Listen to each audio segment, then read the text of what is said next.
Hi friends, welcome back to our channel. ఈరోజు మన recipe వచ్చేసరికి పాలకూరతో మనం రోటీస్ ఎలా చేయాలో చూసేద్దాం.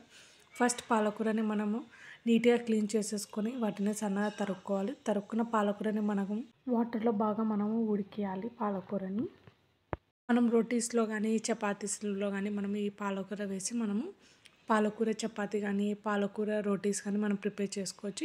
మన పాలకూర మొత్తం రొట్టె పిండిలోకి బాగా కలుపుకొని మనము ఎలా అయితే రోటీస్ చేసేసుకున్నామో అలానే చేసేసుకొని తర్వాత మన ప్యాన్ పైన వేసేసుకొని కొంచెం వాటర్ అప్లై చేసుకొని క్లాత్తో మనకి వన్ సైడ్ రొట్టె బాగా కాలిన తర్వాత తిప్పేసుకొని మనం టూ సైడ్స్ అనేది బాగా కాల్చుకోవాలి. ఇక్కడ చూసేయండి, మన రోటీ అనేది తయారైపోయింది. పాలకూర రోటీ విహానికి అనేది నేను పాలకూర రోటీ అనేది పెట్టేస్తున్నాను. చూడండి, విహాన్ అనేది పాలకూర రోటీ కానీ పాలకూర చపాతీ కానీ బాగా లైక్ చేస్తాడు. మీరు కూడా మీ పిల్లలకి ఇలా పాలకూరతో రోటీస్ కానీ చపాతీస్ కానీ ట్రై చేసేయండి. Thank you for watching guys. Bye.